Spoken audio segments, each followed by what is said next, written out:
Rickie Fowler, good golfer, wore orange, stopped working with Butch Harmon, stopped winning. He's back in the limelight now with a recent win and seems to be doing better now that he's back with Harmon. But is Rickie any good? Hello, welcome back to the Pro Show. Sorry for the thumbnail and the title. If you don't do it, people don't watch, and if they don't watch, I'm not going to make any more. So, is Rickie bad? Is he just bad at golf? Obviously not. The guy has made $49 million from playing golf, just through like winnings. So yeah, obviously not. But I did want to look into it a little bit more, and also touch on the subject of what success looks like as well, because when talking to a friend of mine, Intelligent Golf Performance on YouTube, check his channel out, he said, Rickie being bad would be a hard sell. So let's dive into a little bit of other people that have done well, people that have been number ones in the world, and see what they've done, and then we'll look at Rickie, his decline, and what he's done to come back. What makes a good golfer on tour? What does success look like? Winning is the obvious one, and that's kind of where the conversation of Rickie's come about, is that he didn't win for over 4 years. People thought he might be done, but obviously making that amount of money, just playing on tour for that amount of time, and being in the top 150 official world golf rankings, you're just good. But success and winning and all of these things are a really personal journey. I know for me, if I play in a weekly comp at my club and I come second, I'm pleased, but first loser and all that, I'm not overly pleased. So if we look at what it takes to be world number one now, which is, and then we'll look at what it took to be world number one at other points in history. So right now, I'm using the Data Golf Index instead of the official World Golf Rankings because, as I said in the JT video, if you haven't watched that, check it out. The official World Golf Rankings right now are broken. It doesn't include players from other tours, and excludes events where we can calculate relative performance to the field, and therefore how good someone is. So right now, Rory McIlroy is ranked number one in Data Golf, and his DG index is plus 2.65. So that's, he will gain 2.65 shots per round on the average, right? So not on everyone, just on the average. And if we have a look, he's exceptional at approach play, which is what I called out as a differentiator last time. Well above average around the green, well above average with putting, like as good as it gets on driving distance, and just below average on driving accuracy, which, as I've said before, doesn't really matter at all. If we look, so that's 2.65. That's what it takes to be world number one right now. If we go back to this really great screen on Data Golf, and this is free, you can go and check this out yourself. I'll put a link in the description box. Well worth looking at if you're a stat head. But they do some cool little things. This one is the all-time ranking, so the top 200 golfers according to the quality of their best stretches of golf. So for Tiger Woods 2008, Vijay Singh 2004, David Duval 1999. So this is how they were doing relative to the field at that moment in time. Tiger Woods was gaining 4 strokes per round on everyone, which you look at any other point in history, the only person who's got above 3 is Vijay Singh. So imagine trying to win in Tiger Woods' heyday in 2008. It's pretty difficult. If we go through, you can look at the career summary and then 2008. So this is kind of, look, I want to dive deep into this at some point, but this is where my belief of approach play being the one. He was gaining 2 shots on the field just from approach play. He's wasn't his best putting year, but this is kind of it, right? That's the bulk of the work, and then just really good elsewhere, but amazing at that. His best putting year was 1.44 strokes per round, which is a useful number to remember when we come on to the rest of it. So that's what it takes to be the best, and that's not necessarily what success is all about, being the best. So if we look at Rickie then, so his current profile, we know that he's come back from this drought, and you can see, so some of the background. He was working with, he turned pro in 2009. He was working with Butch Harmon for an amount of time until 2019, and Butch Harmon told everyone that he was done with the tour, done with travelling, would still teach from his home, wherever that was, Texas maybe, or Las Vegas, but he wasn't going to be at events. And I believe that some guys moved over to use Claude Harmon,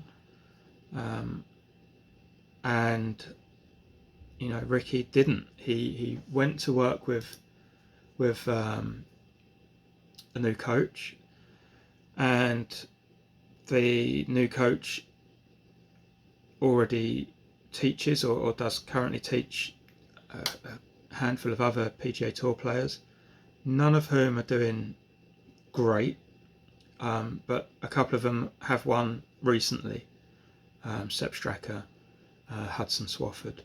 So the guy can teach, but for some reason Rickie went from world number 1 in our terms, he was 5th in the world in official world golf rankings at the time, and then he just got worse and worse and worse until we get down to last year, where he was like 169th on this list. Now that's 169th in the world, billions of golfers. This is still super high level golf and mega success. Not bad by any means, but definitely bad for Rickie, and definitely bad when we're talking about people winning tournaments, which might be the ultimate benchmark. So anyway, at some point here he started getting good again, and that was him working again with Butch Harmon. So I read that Butch said he was watching Rickie on TV and was hoping he'd make the call, said he wasn't going to be the guy to make the first move, etc. However it happened, they've got back together, and Rickie's starting to do well. And you know what? I've been rooting for him the whole time. Everyone that I talk to is like, it's so good to see him back in the winner's circle. What a likeable guy.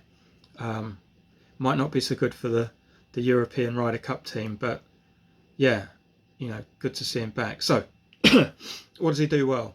Approach, well above average. Around the green, well above average. Putting, well above average. Driving distance, well above average. Driving accuracy, well above average. He's basically a great all-round golfer in comparison to most other people on tour, right? His best year was 2017. Now, the one that surprised me a lot when I started looking at this, because I never really considered it, I always thought he was a great iron player. Not like the greats, not like JT, not like people like Zalatoris, who, you see him hitting the ball and you think, that guy can really move it about. But putting never had him down as a great putter, and he was superb. Around the green, superb. Driving distance, superb. Driving accuracy, superb. And his approach play just wasn't great. This was his best year. If we look at 21, which was his worst year, give or take, 22 was pretty bad. His putting was worse. Around the green, about the same. Approach, below average, right? And I'm going to keep on harking on about how the approach is a real differentiator, and the things that I believe that these guys should be working on. Driving distance way down, and driving accuracy, a little bit down.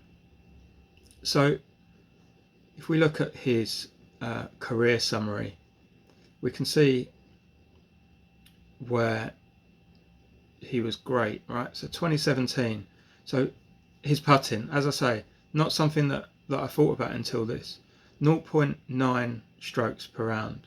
Tiger's best year, 1.4, and that was when he was like, way better than anyone else. I looked at a handful of people that I consider to be good putters, and they're still not big numbers. I think if we look at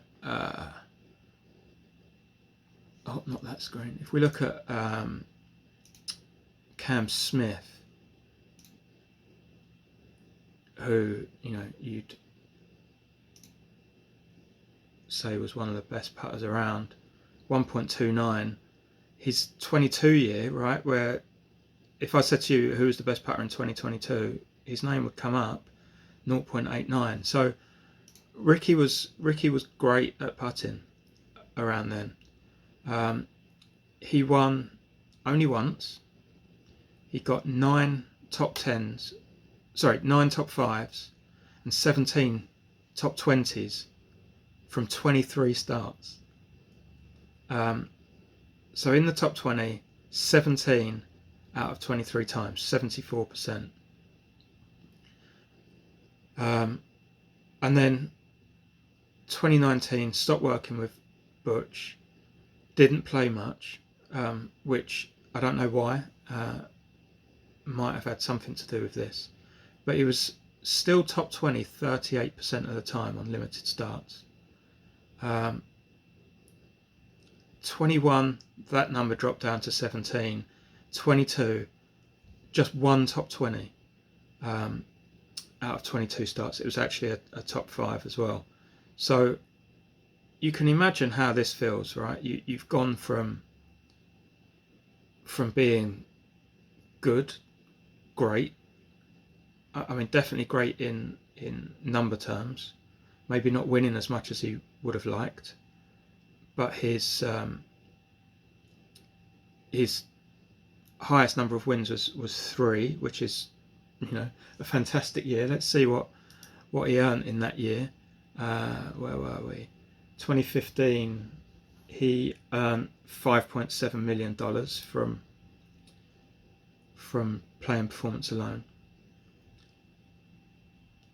And then we're back to now, where he's played a good number of tournaments, 24, like the normal amount for him. 63% of those were top 20s, and he had a win. Interestingly, he made 7.8 million in 23, which is way more than he won in his year where he had 3 wins. So if money's your measure of success, then 23 was probably his strongest year overall. It was definitely by a long shot. So what came good? If we look at last year compared to this year, he putted really badly last year, losing on the average. Really bad for him. Really bad, like just bad in general. Not bad in real terms, right? I have to keep on saying these guys are the best of the best, and comparing someone against other proper elite athletes, it's always funny using words like bad, but there you go. His approach play a little bit better than it was the year before, but still not good, losing to the field. And just general, like, average, kind of average guy. Around the greens he was pretty good, but in general, yeah, not doing it. 23, suddenly the guy can putt. Now, I don't know who he works with on putting. If it's Butch Harmon, then hats off to him, because that's just like gone from poor to really good. I don't think there's a lot of guys that are gaining half a stroke on putting. Around the greens, he didn't get any worse, which is great. His approach play has just gone up dramatically, and off the tee is good. Now, he actually lost a little bit of difference. So the distance stats on Data Golfer in yards, so that's kind of yards over the average. So he was like 7 yards longer than the average off the tee. Doesn't sound like a lot, but I think that it becomes significant when you then look at the rest of the thing. So he's lost a little bit of distance going back to, or maybe this was the Butch comeback. But anyway, his accuracy went up a little bit, and he looks better. I mean, you look at his swing. I'm not a swing coach. I'm certainly not well positioned to talk about the swing, given what I've got to work with. But he was across the line at the top, which my coach tells me is a no-no for me. It looked like he had to be super athletic to hit it square, which I've been in the position where I could hit good shots because my hands are saving it. I'd hate to have to do that every single shot if there was millions of dollars on the line and I needed to feed my wife and child. So this basically is what's happened. He's had a change in coach. He's got way better at approach play, way better at putting, and he's back in the winner's circle, living the high life. Do I think there's more? Yes, 100%. Do I think he can get up to number one? Possibly. 6th in the world in terms of his ability right now. That's really, really insane, right? When you think about just how good he is, that we were saying, poor Rickie, not doing too well. I need to read you a quote. So there was a thing on Golf WRX a couple of years ago talking about Rickie and his woes and him not winning anymore. And I thought that this was hilarious. So someone said, Fowler just isn't a top tier pro golfer like many try and make him out to be. And many people's expectations for him might need adjusting. Well, I'm glad that Rickie did turn out to be a top tier pro golfer, and is definitely in the top 10 of golfers right now. And I think when we look back, we're going to be remembering Rickie for this comeback, remembering him for his likability, his flair on the golf course, and many more successes to come. Hopefully not in the Ryder Cup. So there you go. That's Rickie Fowler. I hope that was enjoyable. I hope that you I'm trying to keep it not heavy, get people into the stats. There's a lot in here.